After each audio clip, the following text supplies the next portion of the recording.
So man. Right. I've been rocking that fucking song for like the last 2 days. I don't even know why. I don't really fucking even care for it, man. And it's not even that fucking drum breakdown. I don't even know what it is, man. Well, you just added the tag to the beginning of the episode. Welcome to Cinekuest Video. Welcome to Cinequest Video, episode number 47. On this episode, we're going to be talking about the movie Runaway, the infamous Tom Selleck vehicle of futuristic proportions. The Sunday matinee masterpiece. Yeah. So Runaway is a movie with Tom Selleck, and if you're not familiar with Tom Selleck, or you are, he's the Magnum PI guy, the original Magnum PI guy. Yeah, he's like it's like I always fuck up him and Burt Reynolds, even though I know they're different people. I never, but it's just like I'm like, man, Burt Reynolds could be in this movie, or oh, man, Tom Selleck could do this. You know, yeah. like, You know what it is? It's the mustache, man. Yeah. It's the mustache, and dude, they have such righteous stashes, man. Like I am so fucking envious. That's the one. Like we were talking about this earlier. Feature of facial hair that I cannot grow successfully. I would say 95% of people cannot grow mustaches as fucking righteous as Tom Selleck or fucking. Yeah, Roland was mentioning the fact that, I was thinking this last night. Like it's so annoying in the middle and like early in the morning. Effortless. While I'm kind of like in between sleep and awake. No hair out of place. Tom Selleck has the most amazing mustache, and I feel that he could carry it. And Roland did agree with me earlier that he can carry the mustache, like and one of the few that frames his face, his fucking jawline. Man, like, I was just hoping like fucking in this movie to like. You know, like have his like shirt ripped open at some point. Yeah. I was like, you know, this just is look super action hero-y with his fucking epic stash. Like it would have been fucking. I guarantee you that chest is like riddled with fucking hair. Like, dude. Yeah, this is the proto Hasselhoff years. You can't have a stash like that without having a chest just beefy with hair. Right. Well. You know, actually, you can because I'm living proof. Didn't you just tell me to stay humble? What is this, Daniel? Like I imagine your chest hair is. No, Roland, I was giving shit to myself. Oh, I can't grow a stash, but I am definitely half fucking Wookiee under like. I mean, Daniel, I think if you have a Wookiees about you and your body hair, the aura of Chewbacca. I think Tom Selleck is more of a cousin it factor because I mean, like, I'm pretty sure that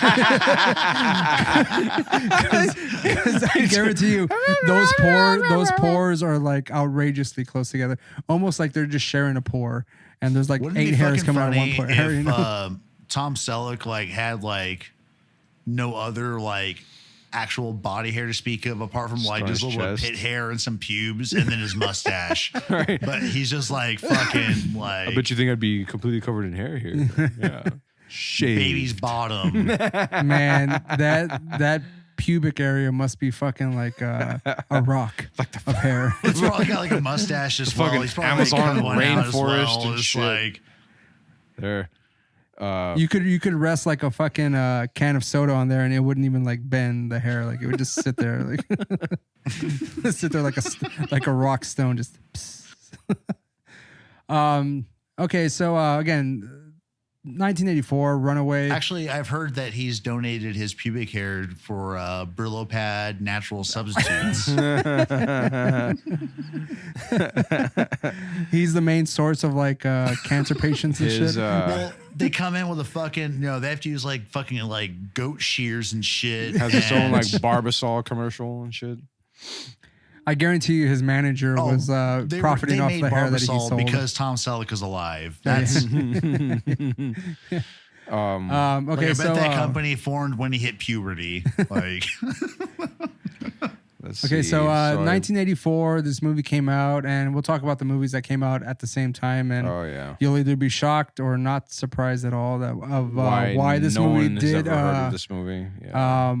Awful. Well, how it performed at the box office. Yeah, awful. And I told Roland regarding this movie, I used to see it every day, or not say like every day, but every Sunday, at least every other Sunday during the matinees on Channel 4. Yeah. When they would try to sell siding to people. Yeah. This is a movie that played in the background. Man, Siding I and remember like stucco Soylent commercials. Green once, I think, but Jeez. I Really? really don't remember like Wow. any of those other like Saturday morning or Saturday afternoon. Man, it Sunday was afternoon fucking Commando, movies. Yeah. Runaway.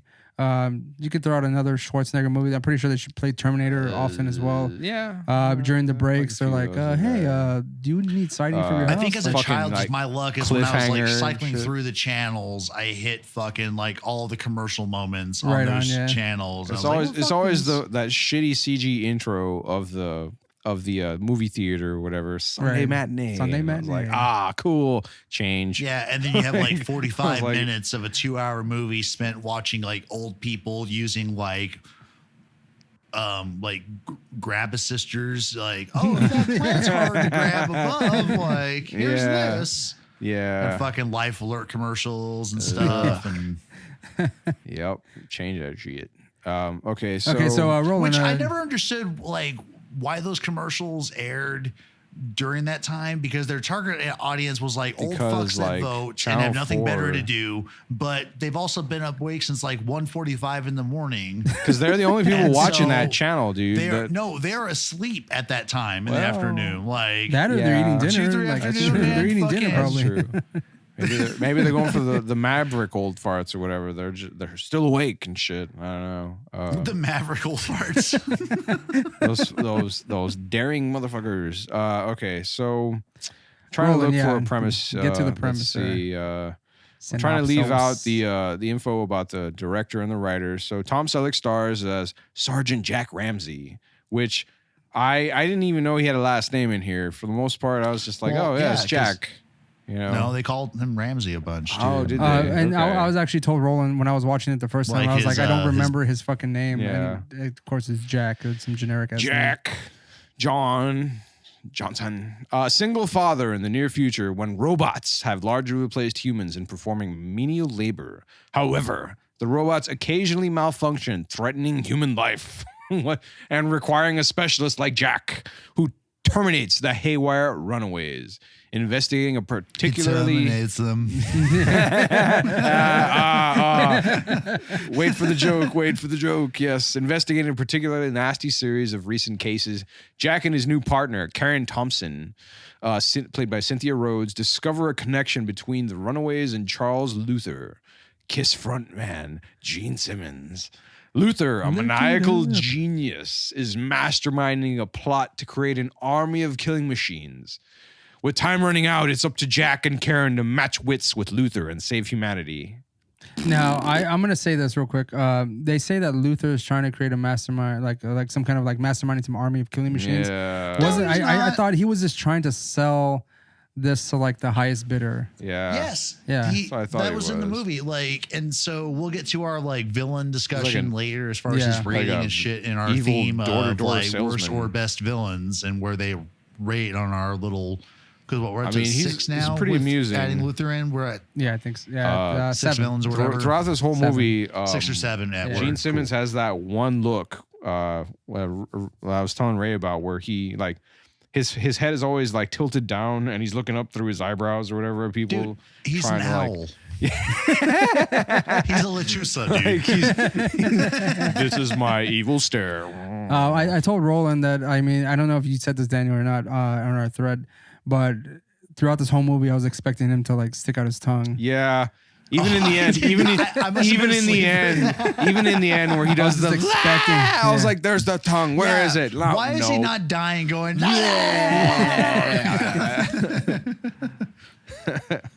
No. So like this was supposedly his first feature film, and I mean, aside, Not his last. He did make a No, cameo yeah. in the movie Trick or Treat, in which he like he's on a talk show talking about like satanic music and he stuff like that. he does a good job of looking like an asshole. He's got great lines. I love a lot of the dumb shit he says. Fuck, I'm blanking here. What was this movie fucking rated again? It was probably PG-13, right? You know what? I didn't even think about that. What is this movie Because- rated? Because I was PG-13. note Yeah, in my head you're about right. the language and stuff. Like he calls him sucker a bunch. And then he's like, "You ain't gonna do but shit." Then he calls him an ass. But Yeah. shit. And he said, Another calls him line. an He's asshole like, once. "Don't like, be you an know. asshole." That's right. Which is You know fucking what? great. That's probably why That's they so showed it on the great. Sunday matinees because like it's not even that violent and the language is pretty tame. So they didn't censor it. They didn't say something else like "Don't be an apple pie" or some dumb shit. Like, Well, no, of course they censored it. I don't recall what they you said. ain't gonna do spit or some whatever the fuck. You ain't gonna garbage. do nothing. Nothing. nothing. You ain't gonna do squat. Diddly squat. Yeah. I love most of this. I mean, it's bad. It's very bad.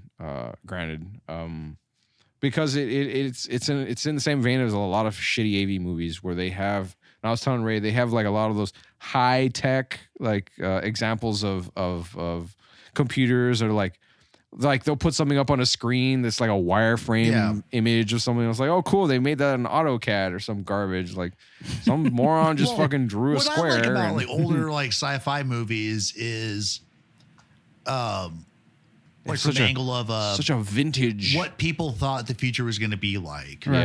Yeah. Everybody else, and that's always cool. So you go back to even like they had some drones old, in really this. shitty B movie level sci-fi stuff, and it's like still people like you just talking about stuff on Earth or whatever, or like what people are doing in space, 50 years or 100 years in the future, and we're fucking not. It was no, not I was at all. actually asking Roland to and quote Daniel. Roland, I want my rocket boots. I'm gonna ask you the same thing, Daniel.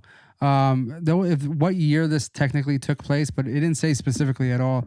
It did. It just said in the near future. The year of RoboCop. And there was another synopsis that I read where it said it starts off with the quote is an advanced civilization. Yeah. Like so basically in an advanced civilization there is a police force that goes after runaway, quote unquote runaway robots. Yeah. Oh, Blade Runner. Got it. Exactly. So like exactly. So like Exactly. in the description for it, they do mention a lot of like comics influences, Blade Runner, those sorts of things. Now, can we say that the writer's intention was to make his own version of a modern day or more of a modern day setting of Blade Runner? Maybe.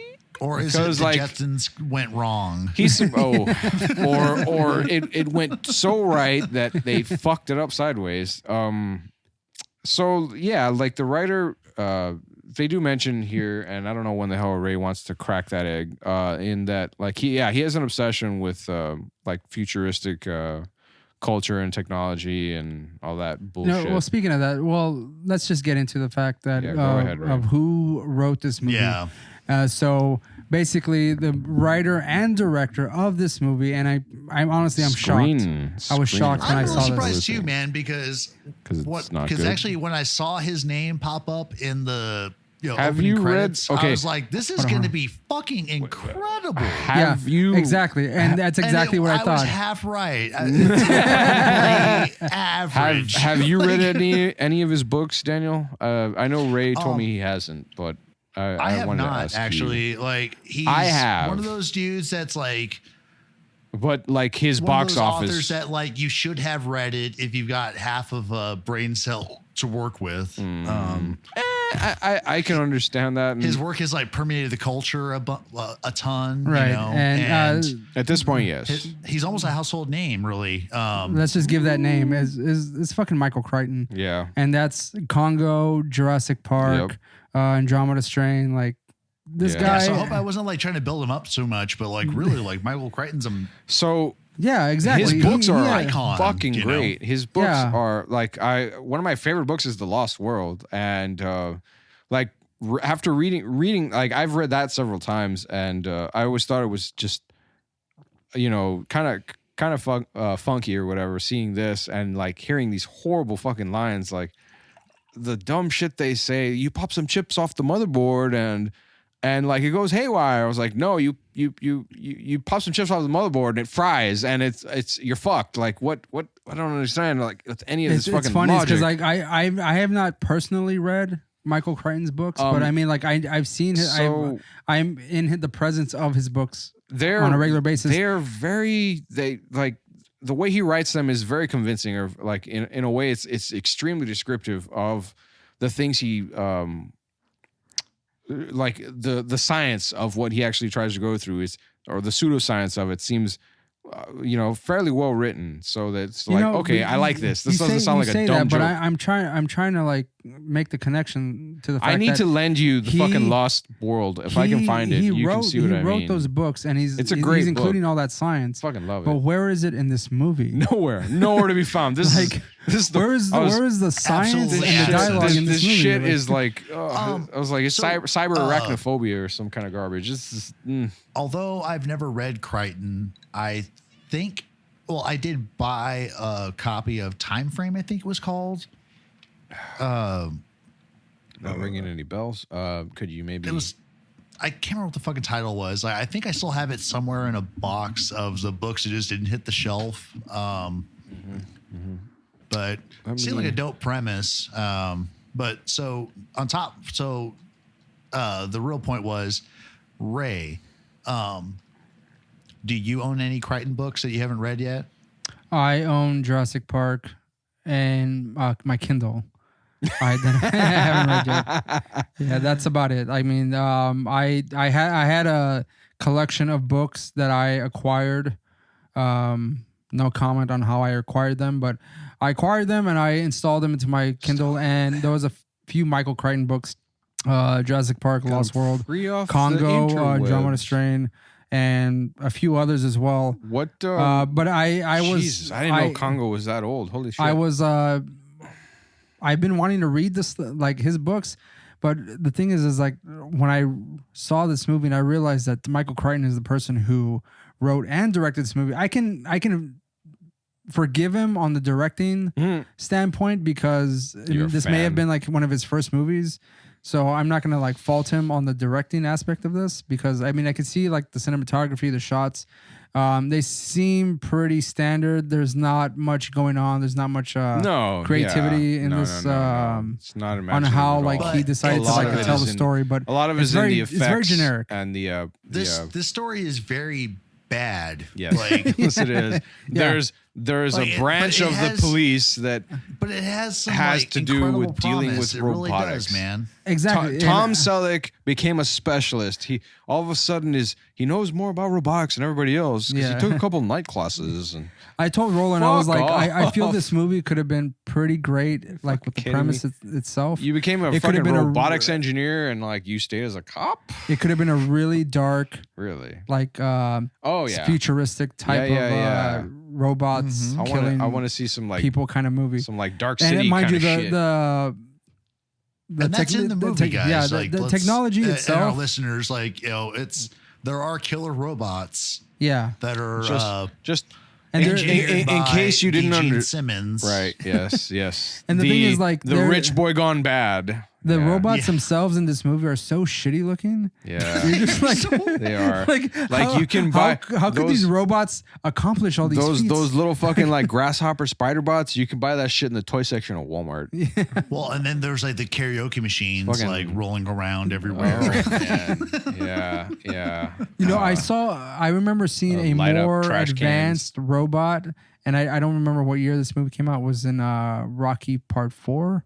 Whenever, the kid has a fucking like robot who's also like his friend and shit. And on top of that, Daniel, this I don't know, I forgot what year this came out, but also Short Circuit. Fucking Johnny 5 is way more advanced than these fucking box printer robots that are fucking walking around. I was telling Ray, one of them looked like an overhead projector. With fucking wheels on it or something. There is a scene in this movie where the murder bot. It's got a gun. Jack is called to a scene where this robot has stabbed this family to death, and he's almost holding a 10-month-old baby hostage. Yeah, and the robot has a gun. You'll never get me, coppers. You'll never take me alive. Never. Yeah, he's like wielding a 357 because like, outside they're like doing scans and stuff. They're like, oh well, all 3 shots like. He's their wearing audio his profile electromagnetic matches- protective gear. Oh, you when he's talking to the reporter? Yeah, reporters. They should have just given him a You- fucking foil hat, man. You guys are projecting on a spectrum that the robot can read. Like, Yeah, I What? I laugh pretty hard whenever he says that to the reporter. you're like projecting onto like a electromagnetic frequency that he can read. That is Yeah. the shittiest line Like, I've ever heard in my life. he knows we're here. Like What? to show like how advanced these robots are, and this is the best Yeah. you can The do. exposition was bad, yes. The super advanced culture that You still know, has this movie could have been really awesome. hookers. Keep Gene Simmons' crazy ass self or whatever, but Rich Boy Gone Bad to cause actual chaos. Don't kill people.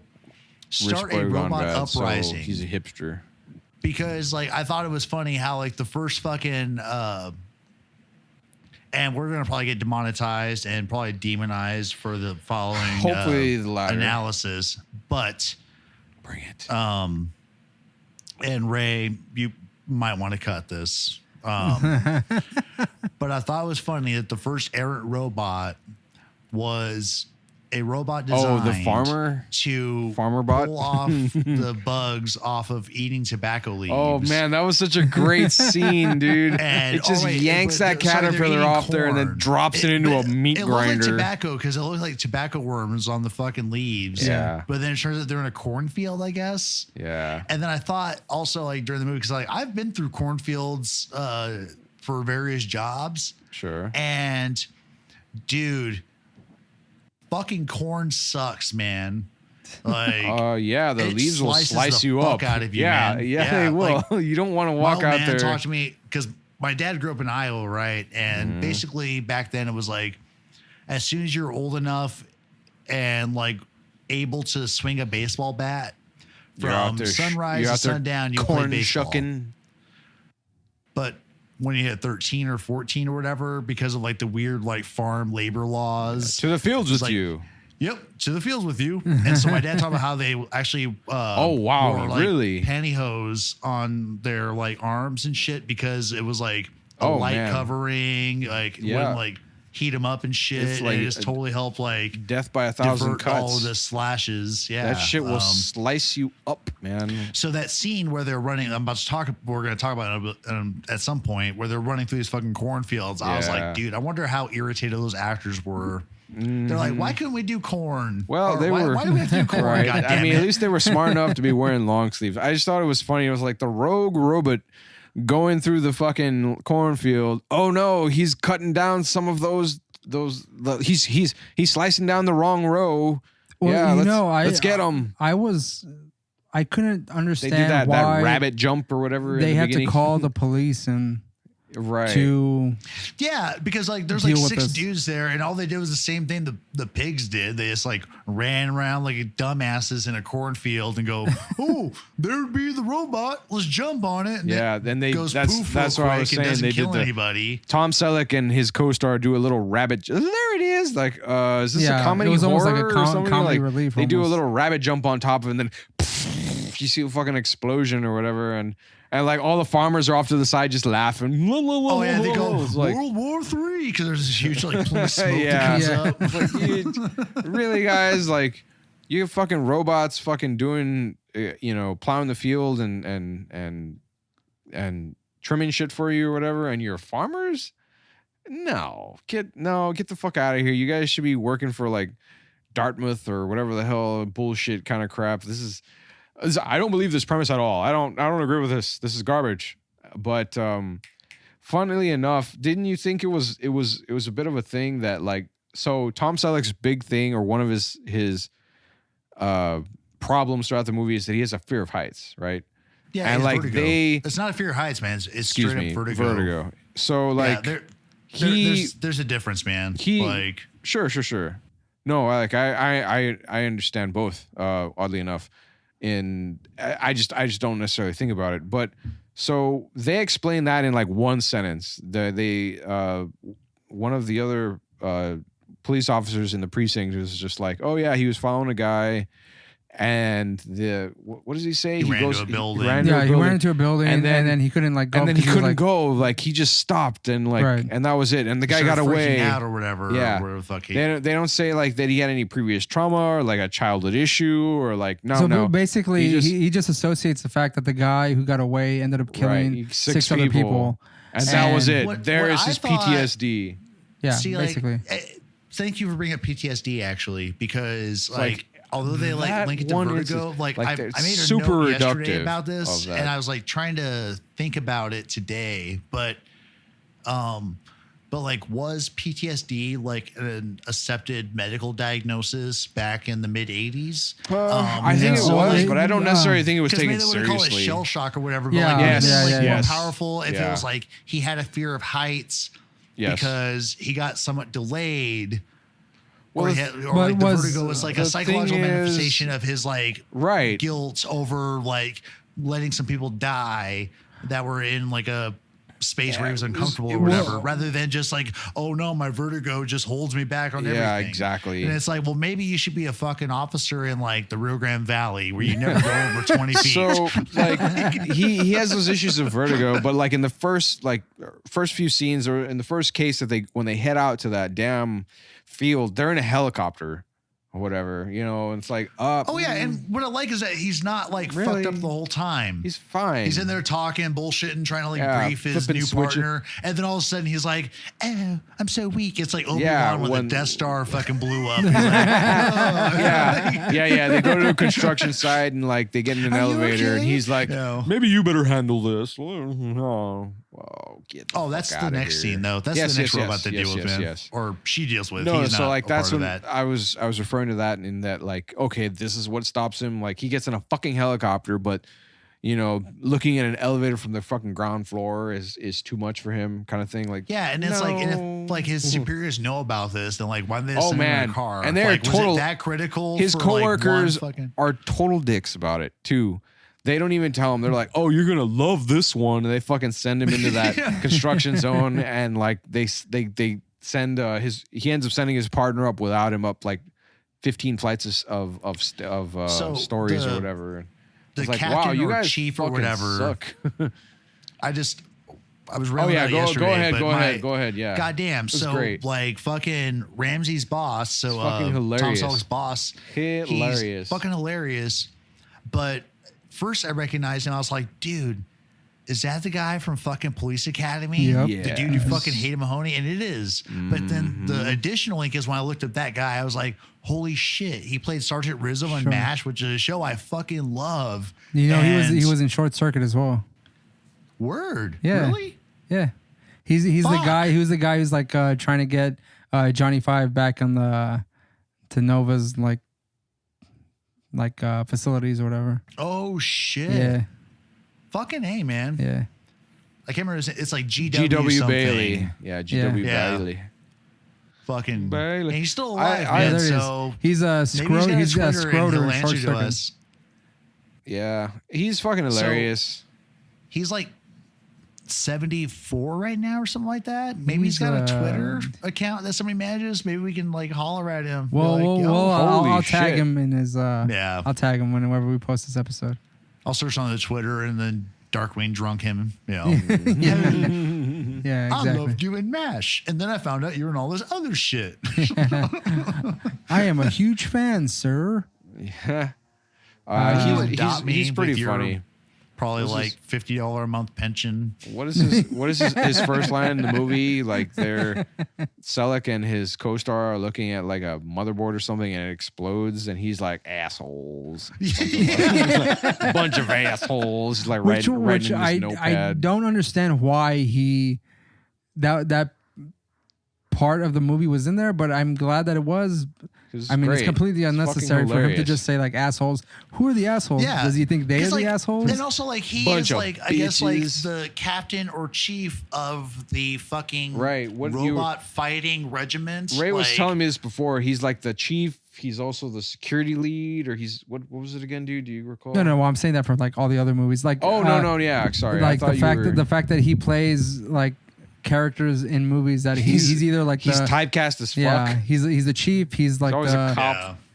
the lead of this particular part of the police force. Yeah. And in well, in MASH, he was a shady ass fucking sergeant, man. He was awesome. well, there you go. was a He always cool plays character. some kind of authoritative figure because he just has that personality. always Like the he seems like heel. he's just the guy to look He's like good the at asshole. it. He's good at it. Yeah, You know, I think and he was yeah, like he's pretty good at it. like head of the motor pool or something in MASH. Like, Okay, so let's talk about the characters now. We have Tom Selleck, who is Jack Ramsay, and I feel like there's a lot going on with this character that they don't address too deeply. He is a single father. He is widowed. His wife died in a car accident. He is the head of a robot portion of the police station. wait. Robot I runaway can't rogue. escape this opportunity for this little comment. Go ahead. I think that the legal and technical term for a dude whose wife died Widowed. is lucky.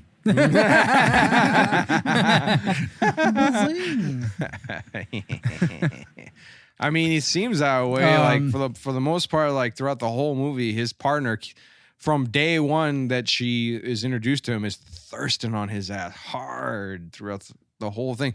When he first, like when he sees that video of Kirstie Alley, Kirstie Alley's character, and he's like, her name is Jackie Rogers, which is Yeah. I'd never heard of that in the whole movie. Like he sees a video of her because they call it in that she's being like pinned down or sort of like terrorized by a rogue robot in the office. And the robot's pretty much keeping her hostage, Yeah, and I think it's exactly. Luther's doing. Right, yeah. And Jack sees her, and what does he immediately comment, like, oh wow, that's a pretty attractive. Well, the first thing he says is like, wow, she's very attractive. Yeah. And then like it's so great because like that instant, like the camera like flashes to his partner, and she's like, she's totally fucking jealous. She's like, she was supposed to be there, whatever. And he's like, ugh. Yeah, I mean, you get the sense that his partner, the first time she meets him, like she's already like Yeah, she wants a into piece him, of that. like, she wants a piece of that Selleck ass. She wants right? that mustache ride. And Kirstie Alley's character is the girlfriend of Luther, who's Gene Simmons. And just going back to Tom Selleck's character again, he's scared of heights. Yeah. He's widowed. He's a single father. Otherwise, he's a cool he- motherfucker. But he in this scenario, like he allows a robot to be the caretaker of his child. Right. So is he a neglectful father? Or is it just the fact that this is an advanced culture this is ray. characterized actually brilliantly in one of the scenes in the movie because he comes home, his son's already in bed, so the robot's already like made dinner, fed the little shit, read him a bedtime story, and kicked his ass to bed. And then Tom Selleck comes in and is like, hey son. He's like, Dad, he's all fucking excited. So this kid's like totally neglected. It's like, but like, I don't know if sounds like she gives him like a big allowance or something because the kid's so happy to see him instead of like, oh, you're here. Mm-hmm. Thanks for Yeah, visiting, exactly. You Yeah. know? So, but like in the scene or one of the scenes like in the movie, like he fucking sits down for like 25 seconds with his son, and he gets called by the cops like, you're needed down by the station, and his fucking robot fucking surrogate mama figure, it's like, you're needed down at the police station, you know, Sergeant Ramsay or whatever. And then she goes on to doing the robot experiments on like figuring out human anatomy on the kid. Oh yeah. Most of the kid's actual yes. dialogue actually involves like trying to get his dad laid, basically. Did you catch that, Daniel? Like every time the son is making a comment regarding So are you bringing it over tonight? Thompson, sorry, his partner. Like whenever this part where you mentioned that he goes into the bedroom and he's talking to his son, he's like, "Oh, did she come over?" And tonight? he's always got a smirk on his face too. He's Or always did she come over Am I tonight, getting a new Dad? mom? yeah. and he's just like, "Oh no, son! I Like, need some brothers and sisters. like Please, I I need another human. I'm so alone. I told Roland, I was like, is the next joke gonna work nights and we're fine. We're perfect, Dad. We can be a family. is the next joke that the son says, are you gonna fuck her tonight, Dad? Like, is she about to come tonight, Dad? Like, is she coming over? Are you gonna you're gonna sit on her face, like Dad? You Like, gonna plow that shit, Dad? He's like, he's got like thirst, proxy thirst or some shit. Yeah, Jesus. like, and if this movie was a rated R movie, or I mean, if they just like abandoned all moral type of standard, like the kid was gonna be like, oh, like, you gonna fuck her tonight, Dad? And he's like, oh, I don't know, son. Like, maybe. No, if like, it was actually that dark right, or not dark, but like just that like rated of a movie, fucking Selleck could be fucking that chick like day 2. Oh yeah. I mean, we were in the joking. room He next to the probably kid, and banged the her kid's off, fucking beating off, screen you know. Oh. Well, I mean, like, I was telling Roland that He's living vicariously through his papa. Tom Selleck is pretty much horny throughout this whole movie. I mean, Low key horny. He invites his partner over for dinner, and we should get to know each other. Right. And like, And then even at that point, Thompson is like, oh, cool. Oh, yeah, she's like totally into let's it. get up on that. And he's like, I always invite all my partners. And she's like, to oh, dinner. like, I'm not special. Man, I'm not special. Fucked it up. I'm not happy about this. Yeah, exactly. Nah, I'm cool. Like I was telling her, like she sneezes or whatever, and like dust blows out of the bottom of her skirt or whatever. And it's just, yep. Actually, I told Roland, I forgot what point that Tom Selleck said something to her, and like a single tear is gonna like drip from her vagina, like, Right down her thigh or whatever. just like the single tear that came out of Tom Selleck's Sad. eye whenever Gene Simmons threw out that drone with the tear gas. Oh yeah. Ooh. Speaking of, like, I love the drones in this movie, and The drones are so shitty. they're absolute garbage.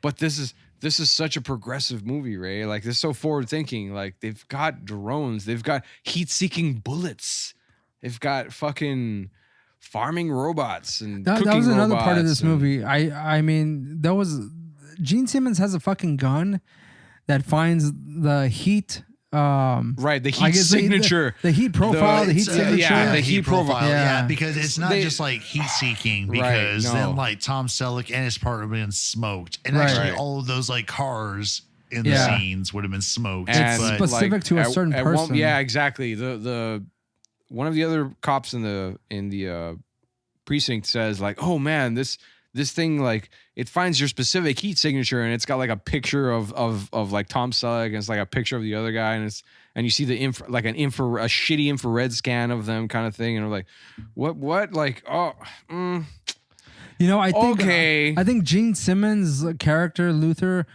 probably could have made more money on that gun alone than than the anything fucking else. little circuit that he was like making for yeah, these he could have robots. sold that shit to like the U.S. government, be like, Yeah. Here you kill go. any terrorist leader. Yeah, Right, yeah. Find their yeah. heat profile, heat signature, and you can kill them instantly, you know? And I don't know why that wasn't the main source of this movie as opposed to this chip actually, with the I robots. think it was, because I think that those chips that he was like vending were for the bullets that he fired.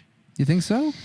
Yeah, because he was trying to like sell these chips to fucking, you know, terrorists and shit. What are terrorists and like whoever like the highest bidding, you know, I is. guess that makes somewhat sort of sense in that his little Because the spider chips- bots, 'cause those don't use that fucking profile at all because of how it ends or whatever with them like up fucking right, him. which was a total stupid reversal. Yeah. weird Yeah. plot armor. Wait, you shouldn't whole get thing. me. You don't have my heat profile. Nah! You know, and he gets fucking stabbed But to death. I think those chips were probably for those fucking bullets and shit, because he was also like worried about when he had that initial exchange with the one like that first engineer nerd. that he fucked over. Yeah. He's like, you know, where's the rest of the chips and the templates to make more? Right. Kirstie Kirstie Alley for has those fucking them. yeah. I mean, Nah. I gave them to my prostitute for safekeeping. Damn it. Yeah. Totally didn't I backfire was at hoping all. for a pretty woman, but I got a runaway bride. God This movie came out in Look who's talking now. This movie came out in 1984. Shut up, bitch. This movie came out in 1984, and you know that scene where the bullet is like following Tom Selleck down the fucking alley and shit. Mm. Do you think that Michael Crichton saw Evil Dead, which came out in 1981? Because of like the pipeline view and shit. Yeah, like it had that like The Sam Raimi fucking cinematography action of, view. Yeah. Yeah. It just follows because I mean, as far as I know, like Sam Raimi did a lot of that. He's the only one, more or less. Yeah. So I mean, like I've only seen that honestly in this movie, maybe as early as this movie, and I mean, it could be wrong, obviously, but where the bullet is like flying towards Tom. In that context, yes, but in the example of like the camera itself, like following things around, like. That very much to me that detail, like I mean, they're literally running not with that him. specific detail. So like very generally, I would say that's the sort of camera they use in a lot of like horror films, where it's just like, oh, here's this action scene of it following somebody or whatever. But and who did that? Like initially, I think Sam Raimi was the one that did that in Evil Dead. As far as like it being like the like action projectiles and arrows and all that kind of shit, yes. So Michael Crichton, if you're hearing this podcast, as I know you are. Did you take any influence from Evil Dead to make, or to like, was that influence in this movie due to the cinematography or the camera work? This isn't an indictment. This just is a question. It's just a question. You know, like Michael looking Crichton. for those influences, Mr. Crichton. Yeah, Mr. Crichton. We just want to know if you took any influence from Evil Dead to make this movie that came out 3 years earlier. From the dead. Michael Crichton's dead? Well, Michael Crichton's dead. I mean, like he came out, he made this movie in fucking 1984. Evil Dead came out. Let's ask him. We should have a seance. Oh yeah. Michael Crichton, what do you think? I think it's bullshit. Oh, Valley Strange. Like go October episode. Oh man, I want to summon once we the actually spirit get big, of Crichton. We're gonna go Ouija to board. like the place where Michael Crichton died, and we're gonna bring on that fucking weird chip psychic guy from Paranormal State or whatever it is. Oh man, a real if professional. He isn't dead yet, yeah, and it's gonna be glorious. Shit, man, when are we gonna get Zach Baggins on this shit? You know what's funny is that if did Michael Crichton die in 2008? He just came out with another Jurassic Park book not too long ago. It was his hologram. It was his hologram who wrote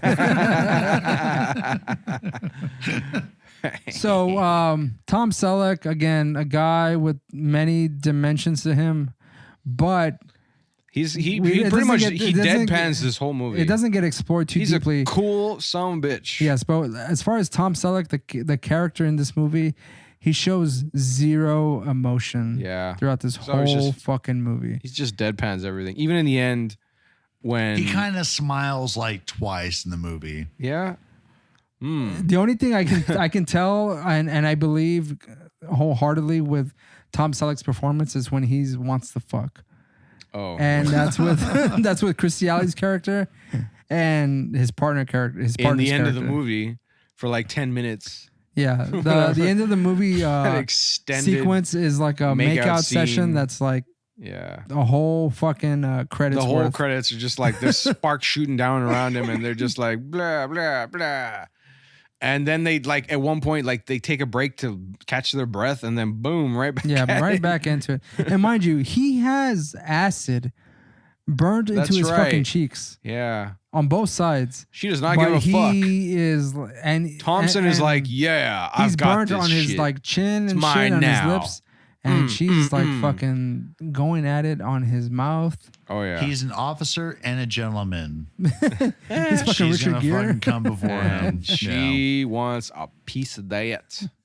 She gets Love lift us up where we belong. That should have been the fucking song at the end of this movie. Instead of that. Was that even released yet? That maybe. When was Officer and Gentleman like released? I don't know. What was that Crichton book you mentioned again before, Daniel? I was trying to look. Time frame. I think it was. Time frame. I was trying to look for it to see if I could find a listing. Timeline. No, 1999. There's Airframe and Timeline. Airframe. That's what Airframe. Okay. Casey Singleton, a quality assurance vice president of fictional aerospace if this is the case, then we should go over movies that are specifically based on Michael Crichton's books. So I can't wait to talk about Congo. I'm just gonna straight up say that. Like, Bad Gorilla. I'm gonna say that so much during that episode. Stop eating my sesame cake. Sphere. Dude, we had a dude in high school we called Amy. And straight up, like his actual like nickname, even coaches called him, it was Congo. Did I meet Congo? I think I've met Congo. Did you meet another Daniel? I've met Congo. Yeah. Holy fuck! I completely forgot about Congo. that. Yeah. So, that guy was like we were like in junior but high. Holy shit, dude! I could see that motherfucker Bad was Gorilla. You know. We were like, holy fuck shit! all the I time with completely this. forgot I've met him. Oh shit! But I didn't know the origins of his name as Congo, it's because of that fucking movie, man. You know what's fucked up is that like you all would introduce him as Congo. Yeah, because like his family introduced him as Congo. I remember like, when we our class alone, there were like 5 Daniels. So I was called by like my last name or a variation of it. And then we had fucking another Daniel who's called by his last name. So they called you Nichols? Nikolai was one of them. But yeah. Okay, so Selleck Congo, again. We talked about Tom great Selleck. movie. We talked about the characters. Great book. Most of the probably. characters in this movie, like the partner and Kirstie Alley, they're pretty one-dimensional. They don't really play too much of a role in this movie, other than like. This is the only movie I'd seen Kirstie Alley like as a sort of villain. Is she a villain necessarily? I would have to say like maybe an accomplice. Accomplice, sure, after the fact, like Gene Simmons goes after her and she's like, "Oh, I'm scared," but because she's trying to hide like those. But the chips or whatever that she's carrying around, and then like all of the like the almost trackers that are on her. I don't know. I forgot what it's called, like a prototype or some shit. Yeah. Well, she had the blueprints. Right? Yeah. But I thought it was just funny because when she first meets Tom Selleck, he saves her from the rampaging robot, and like as she's trying to leave, like he nudges her and knocks out all the microchips from her purse, and she's like, "What is this?" And like it's out of focus, but like when he first sees all this stuff, like she's got a smirk on her face the whole time, and then she's like, "Whoa, I was framed. This isn't me. He's trying to kill me." And then like every time Tom Selleck looks away, she has this like half-assed like evil a bitch smirk on her face again. So you're saying that's not bad that she got wasted. Yeah. That was the thing too. Like I was telling Ray, like I've never seen her get straight up murdered and thing, and it was the dumbest shit ever. Like Gene Simmons like pulls out a little like shit switchblade or whatever that he bought from like Dollar General or something, and he just like stabs her in the back of the neck.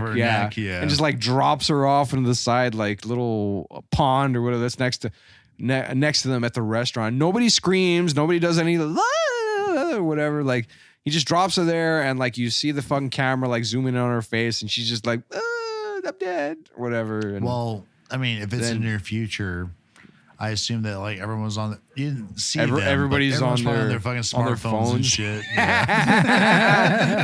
Everybody's too busy fucking like writing like shitty Yelp reviews of their fucking crappy food or taking selfies and all that crap. You know what? That's a good point. It's probably. I mean, honestly, there isn't much to go over with like the partner and Kirstie Alley's character, because I mean, Kirstie Alley's character gets killed. Yeah, and then Spoiler the partner alert, like Kirstie Alley's character gets killed by Gene Simmons because he knows that she's sabotaged. Right? Yeah, she was supposed to bring him the blueprints, the blueprints or yeah, whatever, blueprints or and whatever, like yeah. right before she does that, she like tears off a piece and gives it to Tom Selleck. This is my insurance Yeah. policy. And I Nope. was like, Yeah. no, It insured your But death, insurance bitch. policy didn't work at all. right? Yeah. Yeah, this is just another example of why insurance sucks. And yeah, It's a scam. Yeah, exactly. 'cause Insurance is a scam. You're dead, bitch. What are you gonna do now? You're gonna stay dead. And then like Gene Simmons does his like Werewolf in London, like hunched over like fucking creep run or whatever as he jumps off into the water and then hides in like some nearby bushes or some you'd shit, think you that know. they would have like been like had like a little bit more like fucking I'm due free diligence now. about like No, looking for this yeah. guy who just murdered He's someone like- in front of 2 police Yeah. officers. Oh, no. Exactly. Like They're he. like, He's moved out Oh.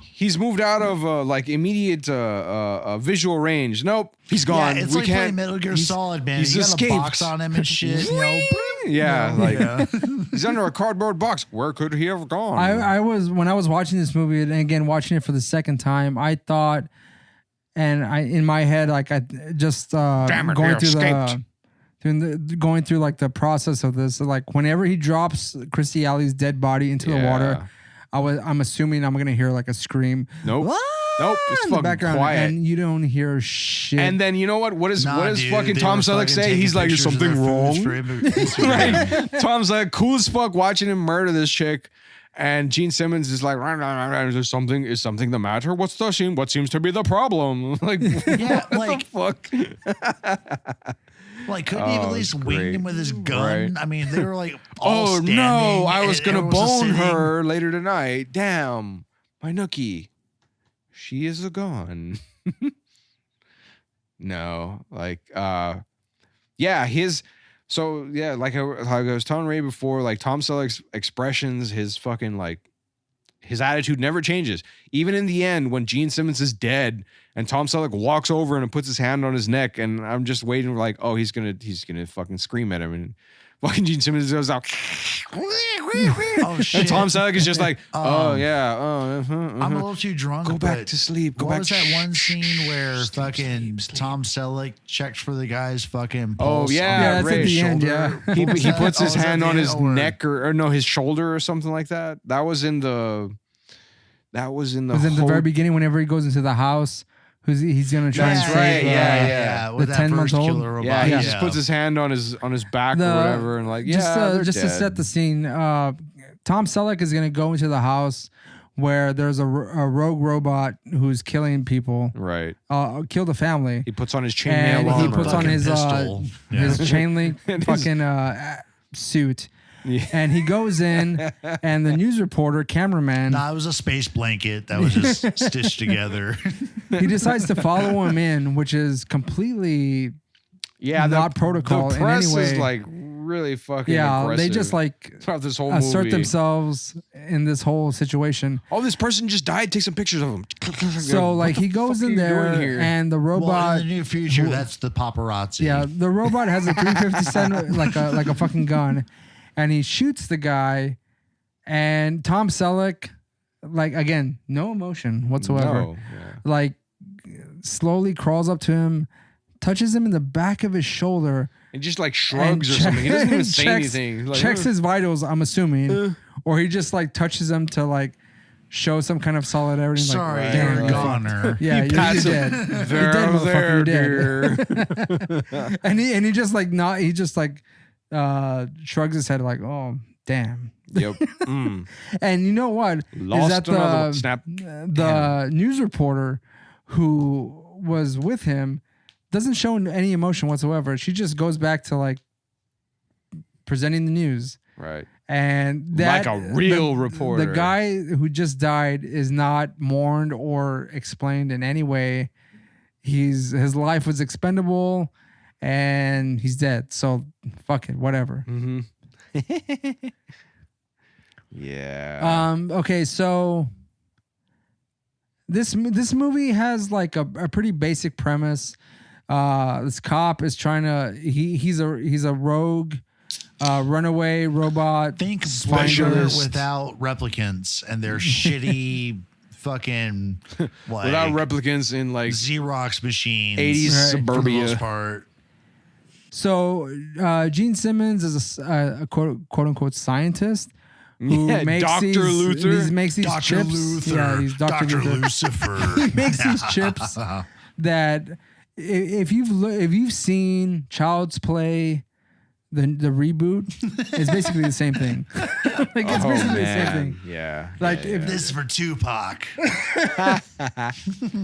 and basically he has to take him down.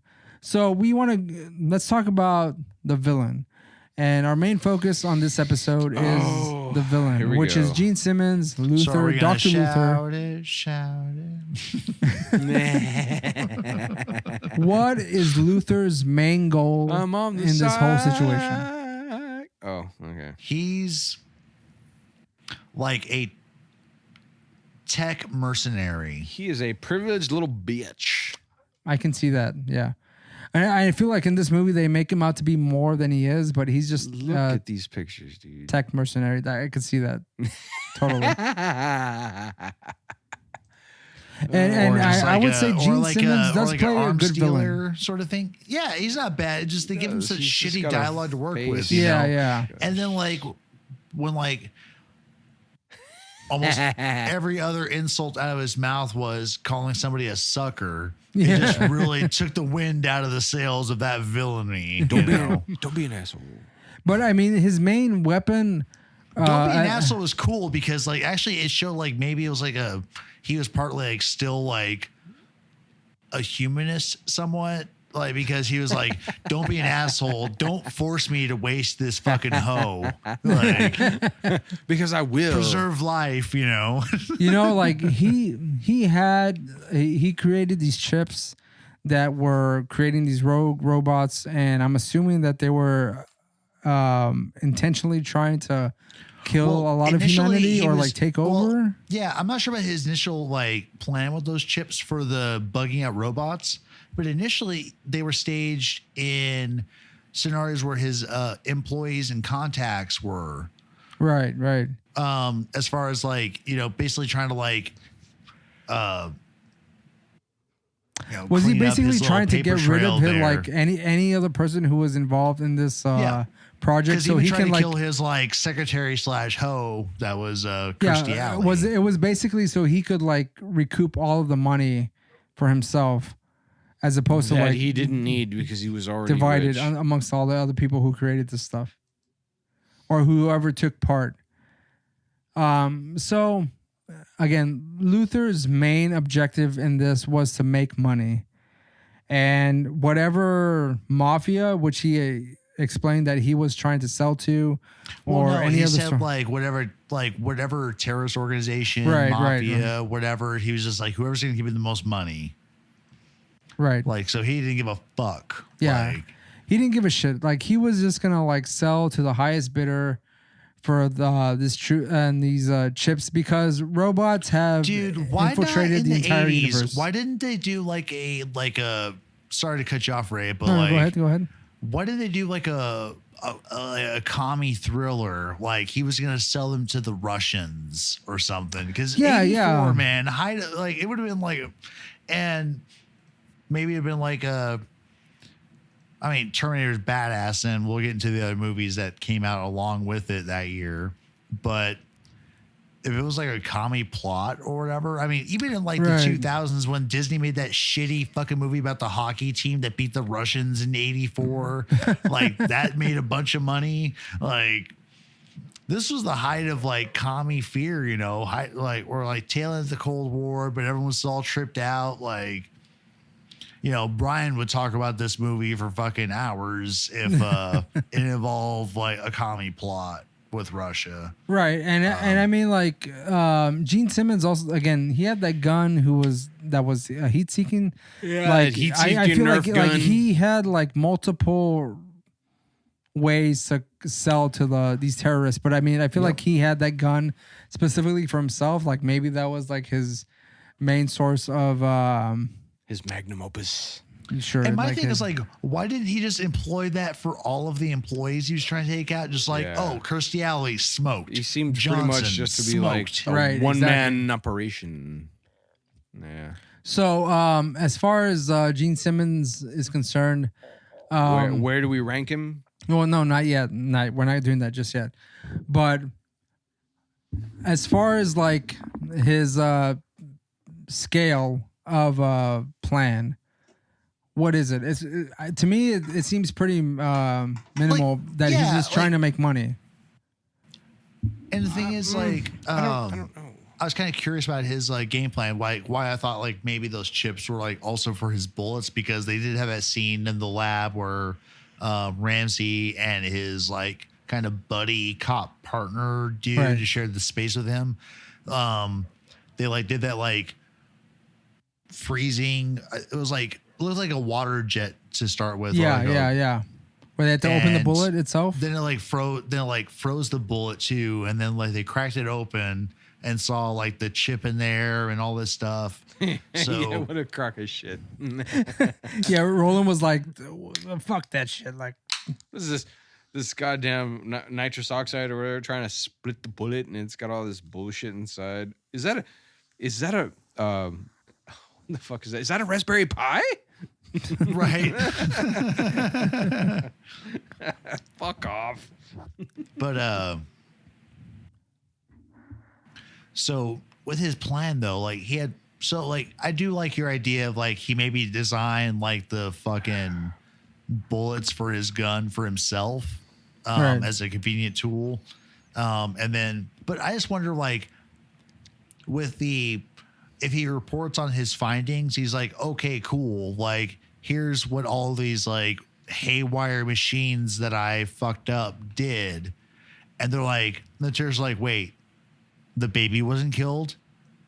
Yeah, that's a good point. We're not down for that. The fact that the robot spared the baby for some reason. Yeah, like it didn't like finish the job, and like.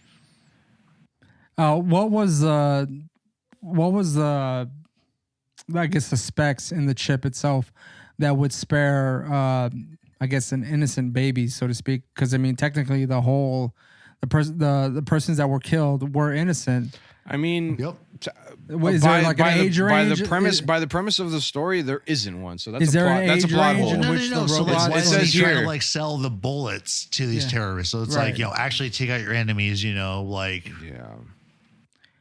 Because there are like organizations out there that are like, they don't like harm innocents, Right. From biker gangs to like the mafia and shit.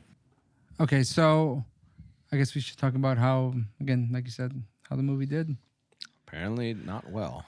Okay, so regarding the movie itself and how it did in the box office, the movie had a budget of $8 million. And I guess for 84, I can't compare it to Terminator because I don't know that stat. But if anyone wants to go and follow that or go and check that out, be my guest. The movie itself in theaters made 6.7, or let's say $6.8 million. So to be generous, pretty shy to what the budget budget for the movie. So obviously it was a failure. And hold on, we're gonna go and check to see the Terminator's budget here. Oh shit!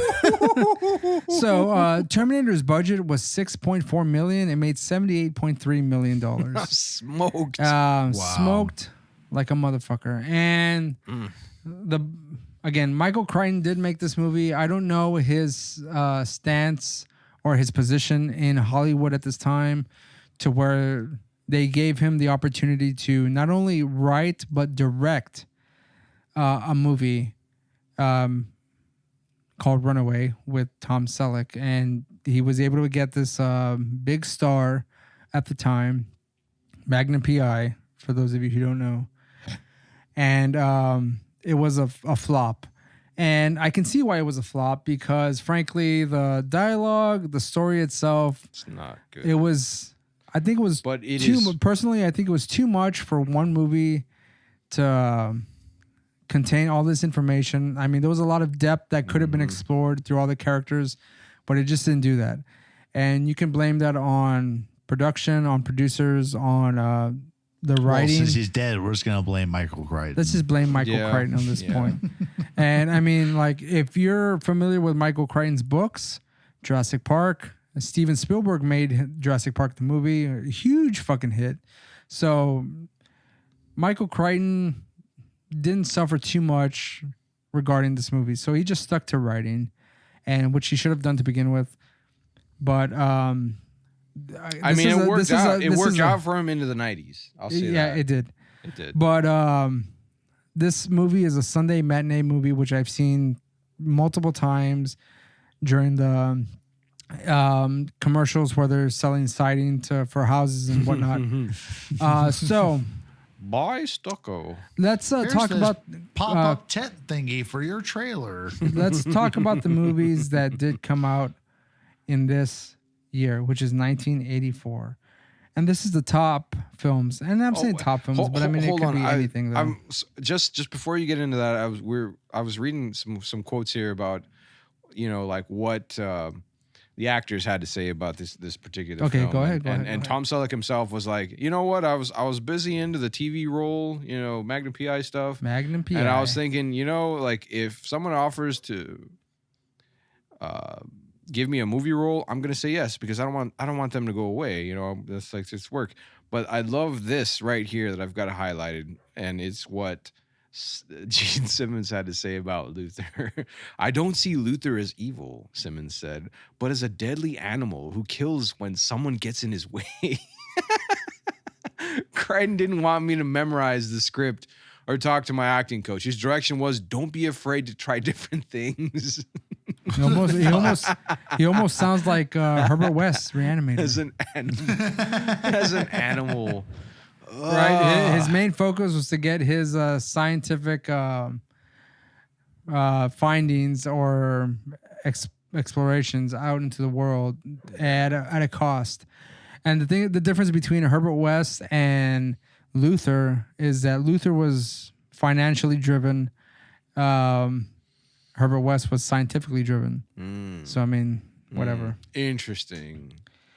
As far as the popular movies of 1984, we have The Never-Ending Story, Gremlins, Nightmare on Elm Street, Terminator, first one, man, The Karate Kid, Footloose. This movie had no chance. Nope. This should have been fucking put out in the 90s. 16 Candles. Shit. Dune by David Lynch. Christ. Okay, you ready for this one? This one's going to blow your fucking balls off. Ghostbusters. Not my balls. Yes. Oh, fuck. And Daniel, speaking of the chief in this movie, Police Academy. Oh, wow. He was busy in 83. Yeah. We were shooting all this stuff. Good man. That's on great. you. Stephen King, Dub. Children of the Corn. Fuck. Wow. Beverly Hills Cop. Wow. Red Love that Dawn. movie. Oh, That's Patrick Swayze, Charlie Sheen, the whole nine. Top Secret, which is with Val Kilmer. Valley Kilmer. Valley Kilmer. Kilmore. And then we have Chud. If you haven't seen Chud is a fucking ridiculous movie. Amadeus. Splash. Oh, wow. And he killed Amadeus. And the creme de la creme. Breaking 2 Electric Boogaloo. Did you mention? Did you mention Terminator? I did mention Terminator. Repo Man with Emilio Estevez. Night of the Comet. Romancing the Stone with Michael Douglas and Catherine. I forget her fucking last name. Yeah. Firestarter. Okay. Yeah. 2010. Jesus. The Year We Make Contact, which is I think the sequel to 2001: A Space Odyssey. 2001, yeah. Spinal Tap. Whew. Oh, sorry. This is Spinal Tap. Pardon me. Indiana Jones and the Temple of Doom. Jesus Christ. Kalima. Jesus Christ. Kalima. Great movie to be alive. Horrible year to put out anything. Christ. Now, one of our movies that we talked about the Toxic Avenger. Starman, John Carpenter. Oh, wow. Jeff Bridges. Oh, nice. Yeah. Purple Rain. Ha, ha. That was 84, really? Yeah. Huh. Purple Rain. Purple Rain. Bachelor Party. Tom Hanks. Hilarious movie. Beat Street does not, as much as most people like would say that Beat Street is superior to Breaking, I completely disagree. Breaking 2 Electric Boogaloo kills it. Let me see. The Woman in Red, that's with the girl from Weird Science and Lisa. Word. and fucking Gene Wilder, sorry. Friday the 13th, the final chapter. Damn. I think that's the one with Corey Feldman. Conan the Destroyer. Whoa. Wow. Hell yeah, son. And Dude, I mean, 84 was a great year for fucking movies, dude. as most, you know what, like as we've gone through the movies that have come out in a certain year, this is The mid pretty good. 80s is always like just. If I didn't mention it, This Splash. one's been super fucking solid. Splash came out in that movie. Came out in that year as well. Let me see. I'm looking at movies that are specifically fantasy related. Let me see here. Say Gremlins. Blah blah blah. Let's see. Thrillers. Nothing good other than what we've already mentioned. pretty much Romance. Again, Romancing the Stone. nothing good as far as everything that we've mentioned. And let me see. Dramas. Nothing. I mean, there's a lot of movies that come out, but none that are worth mentioning. Or even none that I've seen personally. And let me see. Movies about murder. The first one is Friday the 13th. Let's see here. Runaway is a movie about murder, apparently. Huh.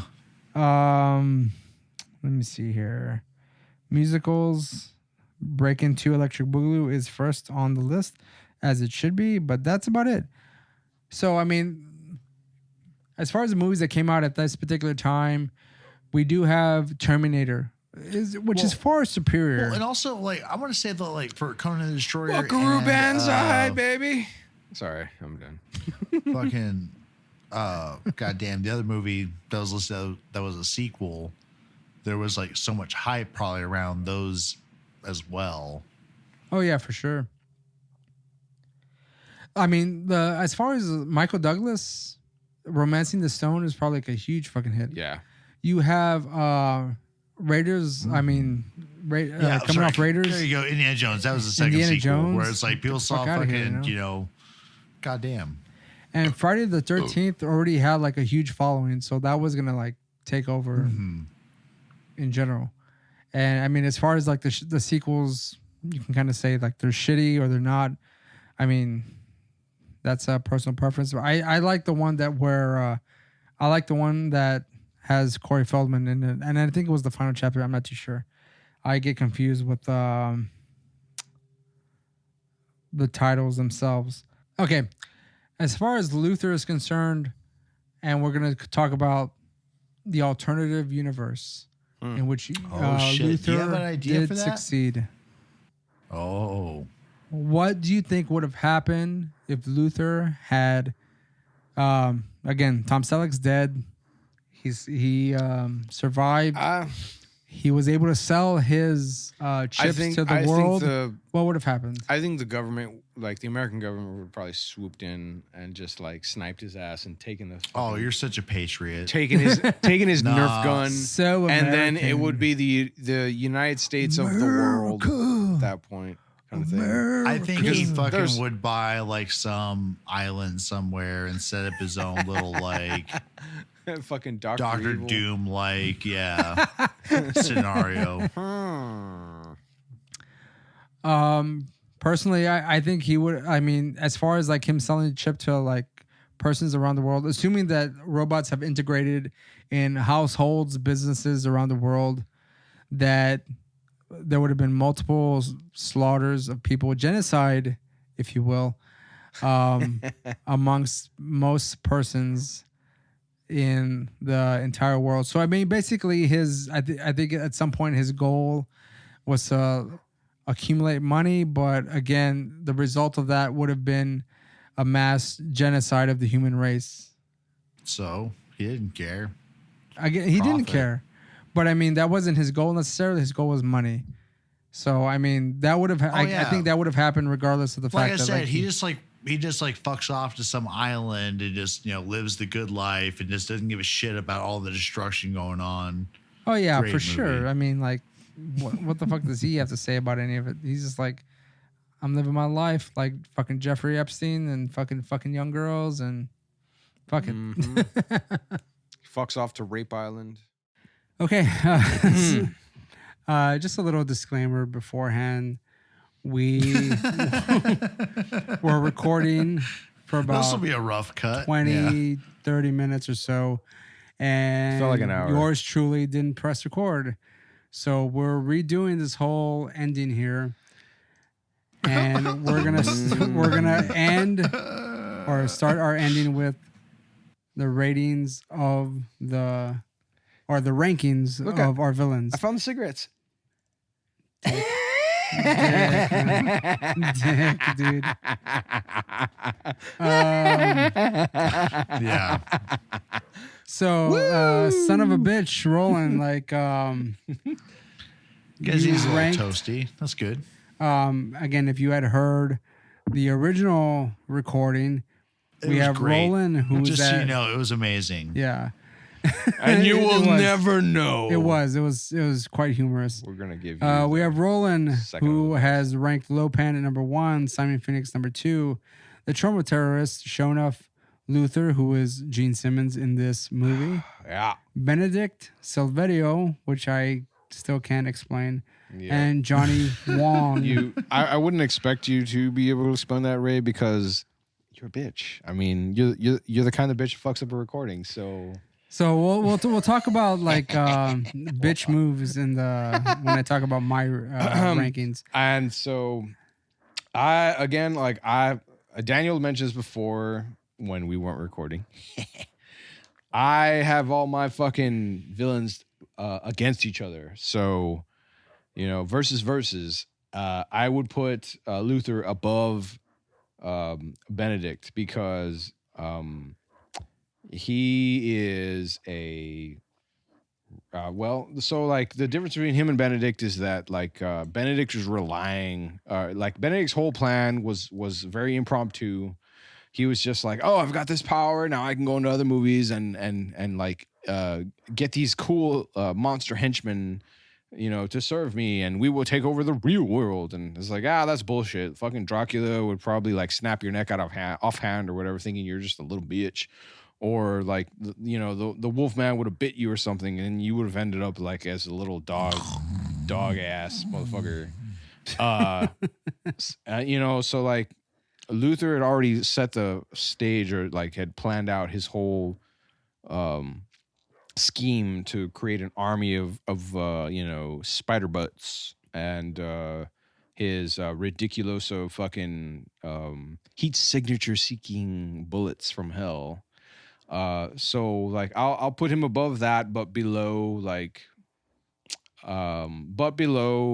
Shonuff, because again, like Shonuff would have just fucking like just stomped all of his little robots and snap. You to use the glow. That's right, and snap To Luther's stop the robots. bitch Don't you know neck. about the motherfucking glow? And like Simon Phoenix would have just hacked all the robots and turned them against him. Lopan would probably just like cast a spell to melt his ass on the spot. Indeed. Yeah. And as always, Silverio's a bitch, so he wouldn't have done anything. Damn. He'd have been like, oh, you want to take over my streets, maestro? And Luther would have been like, yes, bitch. Blam! Shoots him in the face, because Silverio never uses a gun. Shit's rough, man. Shit's rough. Right. He would have tried to do some capoeira, like backflip or whatever with a bullet, and it would have just like flipped a Yui Capoeira. and sniped his ass in the back of the head or some kind of garbage. Or like he would have just like flicked the spider bot at him or whatever, and it would have like hooked onto his nuts and given him a lethal injection or whatever kind of shit. Okay, so that's your ranking. Mine. And so are you going to go? What? It's questionable. Oh, no. What's questionable, Ray, is your ranking. We'll talk about that in a second. Daniel, you had Simon Phoenix, Shonuff, Silverio, Lopan, Luther at the same ranking as Roland. Benedict, the Trauma Terrorist, and Johnny Wong. A bitch. Is that still accurate? Yeah, no, it totally is. It's awesome. Debatable. Yeah. So I don't really feel like repeating all my shit from earlier. I know. I'm good with that ranking. Yes. And as explained before, which when we were not recording, Roland has fucked with my list, and he actually took off. I don't remember any of this. He took off the Trauma Terrorist. But did you tell me the names? It sounds like me. And I'll read off the names just so the listeners can hear. Understand Roland's linguistic mastery. Yes. Sure. No, your loose control of the English language. Yeah, sure. So Roland has placed my ultimate adaptation. Roland has placed my list at Shonuff these nuts. Like I'm assuming Shonuff these nuts. Simon Phoenix, he didn't touch that. Nope. He's La amazing. Panocha as Lopan. Ah, yes. Lufio. And I don't know who the fuck that is necessarily. Benedictero and Johnny Donger. Which I'm assuming is Johnny Wong. You racist. I have to go. That's Silverio. Yeah, Silverio completely took off completely. Yeah. He doesn't so I have to go back and redo my list entirely because Roland sabotaged my list. I improved your list, and this is the thanks I get. Right. Ray, so unappreciative. So we're going to go into ratings of this movie. And again, we have recorded this beforehand, but I didn't press record. So Roland did give this movie a 3 out of 5. 3 out of 5. I want to reiterate why you gave it a 3 out of 5. What was my reasoning for this? I liked how shitty, I guess, this movie was. The dialogue was absolute trash. I liked the effects. I liked the little robots again. They make me laugh. I think it's a sense that you liked a lot too. Yes.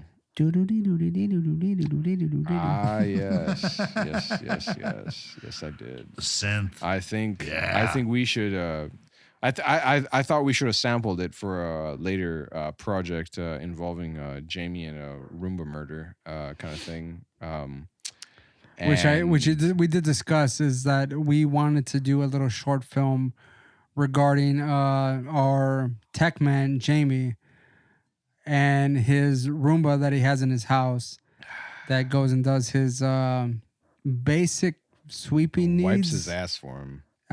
So basically, barely. The Roomba is retaliating against Jamie because he doesn't want to serve a person who's lazy. It's and the ass wiping sweep. equivalent of like rolling up some toilet paper and just like throwing it at the crack and like hoping it slides down and scrapes some crust with it. Kind of thing. So basically, we want to get the Roomba to go and like slice up Jamie's body.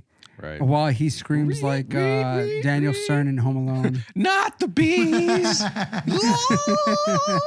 Yes. Maybe Home Alone 2, which was a little bit more elaborate.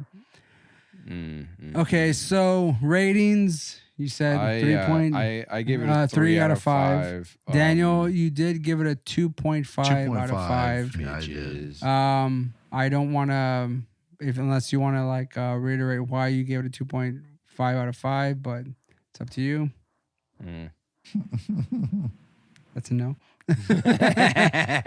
So mine was shit, I don't even remember mine. It was like a 2. It was the same. It was a 2.5 out of 5. You goddamn follower. The dialogue is terrible. The cinematography is terrible. You can see now that I know it's Michael Crichton who's directing this movie, and I can't see him directing any other movie. He seems like a first-time director, and it kind of shows. but this movie is fairly watchable, rewatchable actually. Yeah. And I've seen it many times, but don't expect anything great to come out of this movie. No.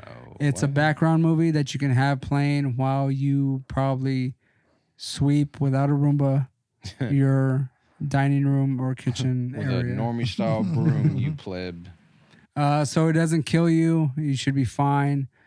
So again, that is my rating, and we want to bring this episode to a close. And again, my fault that I did not record the gem and gold and platinum diamonds that were the original recording. Right. But you know what? Shit happens. We'll give you guys our bronze. This is a bronze version of our episode. Follow us on social medias, Facebook, Instagram, and the internet. Twitter. Facebook and Twitter is MoQuest Studios. Are we on the if dark you want to follow web? us at Cinekuest at Instagram, that is an individual page. And if you want to throw us, support us at a Patreon, you can give us a few dollars there. Hey, it's appreciated. And you'll get exclusive episodes on that Uncut platform. And we have merch. Yeah, and we also have merch as well for Cinequest Video. You can go to Teespring at MoQuest Studios. Get yourself or a you can go to phone Instagram case. in any of our pages, an anime mixtape, Fat Food, Cinequest, or Valley Strange, or MoQuest Studios, and there is a link to a link tree that shows or that'll take you to our merch page, and you can purchase merch there if you wish. So be sure to follow, or subscribe. No, be sure to Find tune in. us, like us, buy our like shit. us, rate us on any platform that you see fit, and stay tuned for Bride of the Reanimator coming up, part 2 of our Reanimator trilogy. And I am your host, Ray.